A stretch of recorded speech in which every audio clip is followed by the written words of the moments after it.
Welcome back at 7:14. You've probably heard before that cracking your knuckles can be a source of arthritis. Well, doctors say that is a myth, but is cracking your joints an actual harmless habit? Dr. Lutz joins us now to discuss. Dr. Lutz, good morning. Good morning, Kelsey. Before we talk about knuckle cracking, you wanted to say something else about someone that New Orleans lost in the medical community. The medical community is mourning the loss of Nia Terazakis, who was a dermatologist. She and Dr. John Yarborough really ushered in modern dermatology to New Orleans, and she was quite a legend. And she died 90 years at old? age 90. Wow, right. wow, what a life. And as you mentioned, bringing in modern dermatology to the city as we know it.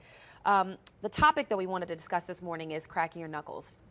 Doctors have said it does not cause or lead to arthritis, but is it necessarily a good habit to have? Well, it depends on the frequency of it. To begin with, what happens when you crack a knuckle, and I can't crack mine, but what happens when you crack a knuckle is the joint space increases, and that pulls some nitrogen gas out of the bloodstream, and bang, you hear the pop or the little crack. But it takes 20 minutes for that to build up so that you can do it again. But there have been a lot of studies. One that I thought was interesting was this physician wrote that he started cracking his knuckles in one hand, in his left hand, twice a day, 50 years previously when he was 12 years old. He had both hands x-rayed, no evidence of any damage. Now, that's a case study of one. That's an observational study.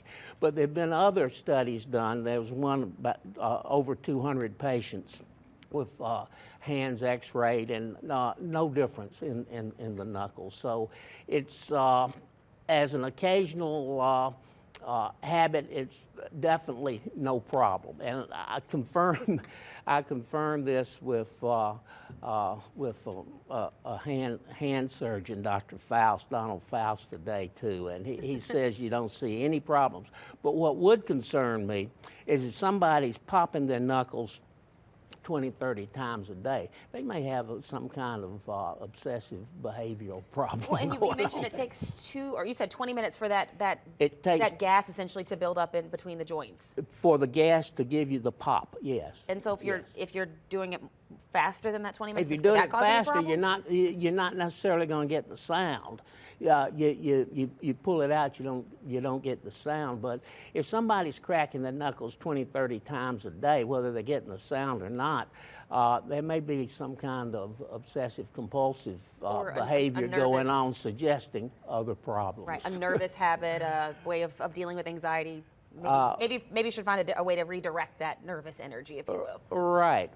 But the good news is that you're not putting increased friction, you're not putting overbearing weight, so you're not going to develop arthritis from that popping. All right, Dr. Lutz, thank you so much. Snapping, crackling, and popping your knuckles. All right, we appreciate your time this morning.